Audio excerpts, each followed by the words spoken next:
Good evening, ladies and gentlemen. I am Claressa Lesley. I am the CEO and founder of Financialfreedom Academy, which is a company that promotes financial education for the youth and young adults. And so, for the whole entire month of April, we are promoting financial aid education. So we're teaching all things financial aid packages, how to apply for colleges. And so for today, we have a very special guest, Leah Hernandez. And I will let her introduce herself, tell her just a little bit about what she does and who she is. Thanks so much for having me, girl. So my name is Leah Hernandez. I'm a graduating senior at Clark Atlanta University, originally from Southern California. And outside of being a full-time student, I am a full-time entrepreneur as well. I am a daughter, I am a sister, I am a lover of God, and I'm so excited to be here today. Thank you so much. And so you say you're from California. Yes. What was that transition like coming all the way from California? Yeah. Did you say what school you go to? Clark, yep. Clark, okay. So coming all the way from California to come to all the way to Atlanta, Georgia. Yeah. How was that transition? It was a huge transition. I think something that helped me with that transition is I came with my best friend. So we've been best friends since the 7th grade, and we came out here together for school. Yeah. So that helped. But outside of that, like, it still was a huge transition, both culturally, mentally. I grew a lot in maturity. I don't have a lot of family. I really have no family in Atlanta, so being separated from family and having to like really get it on my own was a huge transition. Wow. So now touching on the financial aid part of it, since you did come from California, are you also a first generation college student? I say like yes, but no. So my mother did go back to school. She had me when she was 18 and went straight to work.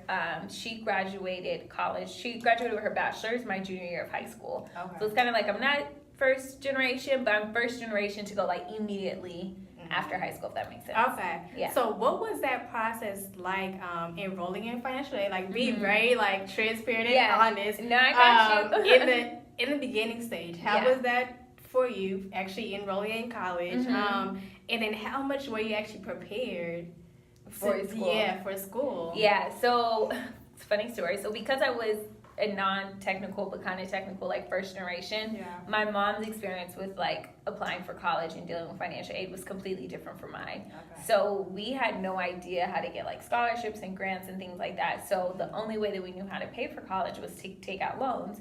So she took out the Parent Plus loan. I took out the unsubsidized and the subsidized. Like any loans we could get, we were like, okay, let's just collect it all so that way I could be able to pay for tuition. Yeah. But I remember like being in high school and being in class like on the phone with financial aid, like how much more do I need? Like where else can I get another loan? Like just being so like it was just such a scary process, like because having to pay like $36,000 every year from just somebody who was just like what in high school, like it's a very swift transition. Absolutely. So that was something that was very overwhelming for me in the beginning, but as I got here and when I went through my first year, that kind of really helped me to be like, okay, well this is how you do it, this is how the process works, and then that's how I was able to navigate it. Okay. But yes, that first year was a hot mess. Yeah, it was a hot mess. It shows that you're not the only, like you're literally not the only one. Yeah, no, like, not at all. There's so many other students that go through that process. Like I don't even know how to like apply for this scholarship. Yeah. Or like you said, the only way that you knew how was just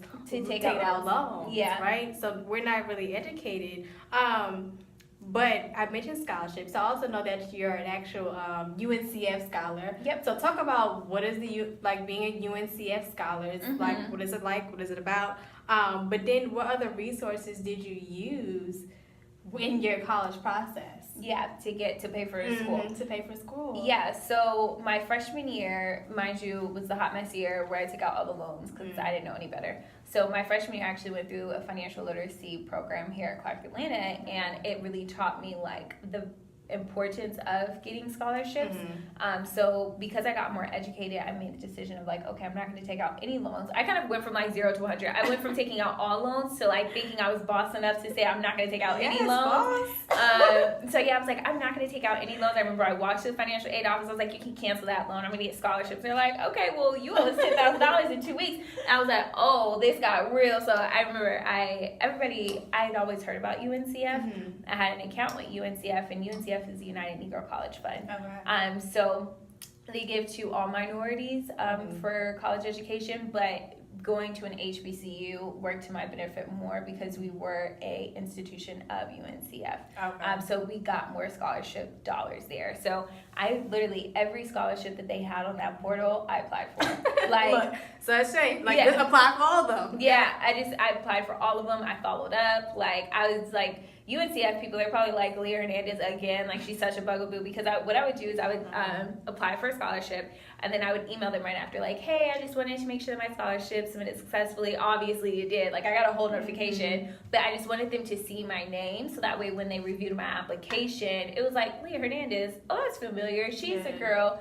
So I would do that, and then in another 2 weeks, I would just say, like, a follow-up, like, thanks so much for having the scholarship opportunity. I look forward to being a running candidate. And then, like, 8 weeks would go by, and I would say, hey, like, just checking in. Did you make a decision on the scholarship? Yeah. And I would just start getting scholarships. Like, and then I think it really helped because I had a strong relationship with the financial aid office. And I think a lot of students are fearful of financial aid, or, like, go in there with a high defense, like, oh, they messed my money up. They need to do this. They need to do that. But you need to go in there with a completely different energy and attitude, because those are the people who can actually connect you to scholarships, and that's what happened in my case. Absolutely. So, is UNCF, was that the only resource that you utilized, or were there some other resources? Yeah, so UNCF played a huge role for funding my education. However, I did receive a lot of scholarships based on the relationships that I made at Clark, and that was through the scholarship admissions office. So to be completely honest with you, I don't know, like, where the scholarships came, but what happened is that I built such a strong relationship with a person who was over scholarships at CAU, and she knew if a scholarship came across her desk to send it to me because I was going to be a student who actually applied for it. Nice, good. So then you also spoke about how you actually are an entrepreneur. Yeah. So congratulations. Thank you. Please expound on that of your entrepreneurship journey. Yeah. So people can know that it's not that difficult of being like a college student, balancing working your own business. Right. Okay. And then how did that actually shift your mindset of how you deal with your finances? Oh my gosh. So let me first with, like, the journey. Yeah. So But first tell us, like, what my company. The company is. Okay. Yeah. So company is Young Authors Publishing. We are a nonprofit book publishing company that helps children in low-income communities write and publish their own book. Nice. So what that looks like is we have an experience program, 8-week experience program. The first half, we teach them how to write their book. Then once their book is sent off to their illustrator and their editor, the second half is all about teaching them financial literacy. Nice. And the reason why we do that is because 80% of the royalties go to a savings account for each child. Wow. So we're creating a self-sufficient pathway for these children in low-income communities, but through book publishing. Okay. So that's a bit about the company. Didn't start off that together. That sounded like a really nice pitch, guys, but know that it took a lot of hot messness to get to this point, and I'm still learning.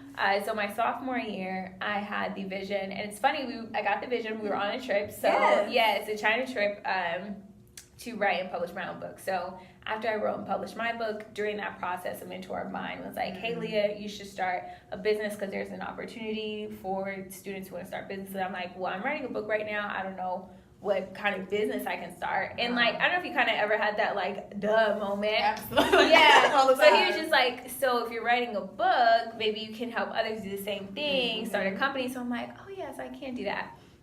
So I started a book publishing company, published my book through the company, brought on another young lady who wrote and published her book through my company. Okay. And then we had an opportunity to apply for a grant, but it had to deal with, like, community development.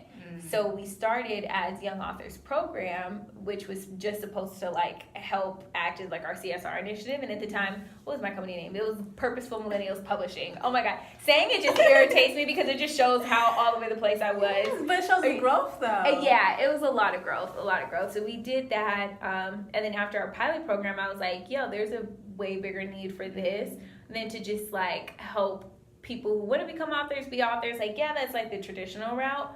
But I kind of always wanted to shake things up, and then I'm big on, like, economic inclusion, and this was my way to do that through business ownership. So that's the journey of how I got to where I am. Now, the conversation of like balancing being a full-time entrepreneur in school, it's something that everybody can do. It's something that I would encourage everybody to do, but I would really, I think it's different for everybody. And I was somebody who was like, by the time I graduate college, I want to do this full time.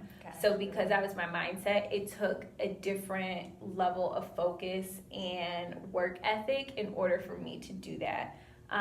But I wouldn't trade it for the world. And it helped with my finances a lot because I'm like, oh, you may pay $30 to wash my car, I can wash my own car. I cut down on costs all the time, and it helps because I'm constantly doing that in my business, but then I do that in like my personal life as well. It's like, okay, how can I mitigate some of these costs? Like, these expenses that I really need. So you definitely transfer those skills that you learned while being an entrepreneur into your actual personal life. So that's like a really big thing. So now you're young, you're a millennial, you're a business owner, author. What are so first, take a step back. What is one of your financial mistakes that you've experienced thus far? The biggest thing would be my credit. So when I first started, because I went through that financial literacy program I was telling you about, I had really good credit. Like I had popping credit. But what happened is I moved off campus, I had a car note, I had all these bills that were coming at me, and I wasn't bringing enough income. So it was a few times where I'll just use my credit card to pay this off and then I'll get the money right back. And what I learned is that you never use other people's money for money that you don't physically have. Absolutely. And I was I knew I had money coming in, but it was just a question of when the money would come in. And I always thought, well, if you knew that you had it coming in or if it was a strong possibility, it's okay because you can pay it back. What I learned is that things will happen and you may not get that money. So I remember my credit card was maxed out and I was this was not supposed to happen to me. I'm supposed to be the financially literate person. My credit is down, all this other stuff. So that's the mistake that I made, and I'm grateful enough now to be paying that off and being done with it, so that helps. But it was kind of I think it hit me harder because it was I knew better, but I still did it. But it was a lesson that I really needed to learn. Okay, so now what was your one of your financial accomplishments? Yes, I dig that, girl. Yes. I would say the time I got a refund check, but it was a refund full of scholarships. So my tuition was paid, but I still was actively applying for scholarships. And I got a refund check for $8,000, and my tuition was paid, so it was just $8,000 in cash that I had, and at the time I didn't have a car. Wow. So I was do I get a cash card? Do I finance a car? At least what do I do? So I was trying to build my credit up, so I was I'll just get a car, pay the loan on it, whatever. But because I had so much cash, instead of just paying it off in order to build my credit, what I did is I put $1,500 down, and then I paid my car insurance for 6 months. I paid my car note for 8 months, and it was just I was I used other people's money, free money to get a car, and I didn't have to worry about a car note or a car payment for 6 months. And it was just such a great thing. And when I think about it, it was the only thing it took was for me to sit down for 30 minutes to write an essay. That is goals. Literally, that is goals. Yeah. And all she did was just has write an essay. All I did was write an essay. That's what she did. And she paid off her car in cash. Yeah. And insurance on top of it. Right, and it's a really nice car. I love my car. So that was my boss moment. Yes. So if you had to do anything differently, what would you have done financially? And then what was your secret sauce into all of your financial accomplishments? What would you say that's the secret sauce right there?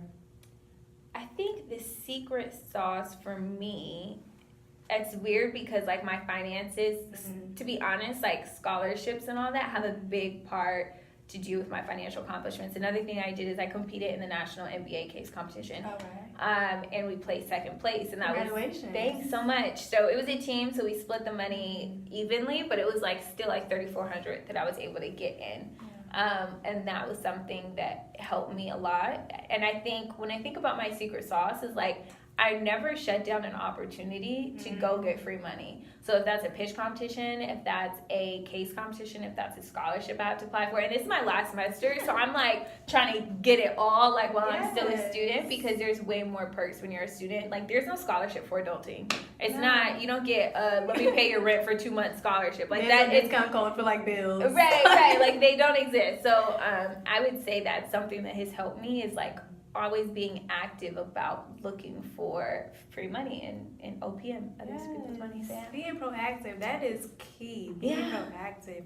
So what is like some final advice that you have for high school seniors that's going to college, and just current college students that's struggling to pay for school? Yeah, I would say if you don't have an account with UNCF, I would open that account. If you do have an account with UNCF and you feel like you're not getting any scholarships in, I would really charge you all to update your account, because the way their system operates is if whatever you have is your current information is the scholarships that they'll send you. So they're not going to send you all the scholarships that they have. They're going to send you the scholarships that you're eligible for. So if you need 40 hours of community service because it's a community service scholarship, but you didn't update your community service hours, you're not going to get an email notification for that scholarship. So constantly be active about updating that, and then apply for those scholarships.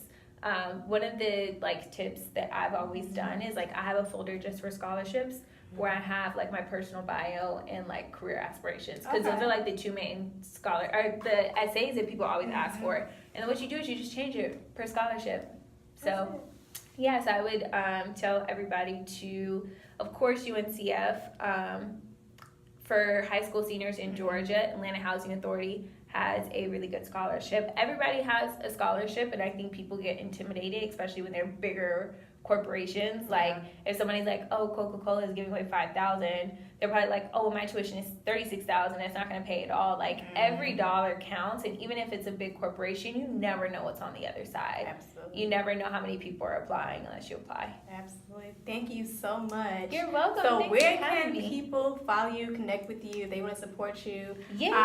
In both your personal and business endeavors. Yes. So the biggest way you guys can support me now is my company made it as one of the semifinalists for the GMAT, Think Like an Entrepreneur competition. So if you go to gmat.com/vote, or you just type in Think Like an Entrepreneur, you'll see my company, Young Authors Publishing. We are listed there. Only students can vote, so if you're a student, please vote for us. It will help us a ton. You can find me on Instagram at Leah Danielle. That's LeahDaniellNE. Well, I forgot the E. And yeah, that's pretty much it. Thank you so much again for joining us for our April talking series. So if you are a high school senior, parent of one, we do have a special webinar that is coming up. It is going to be on April 27th. It's a Saturday at 11 a.m. And it's free, FREE, webinar to help you understand your financial aid package much better. So definitely go on our Instagram page or our Facebook page, that is Financial 401 Academy, to register and to learn more about the webinar. So thank you guys for tuning in.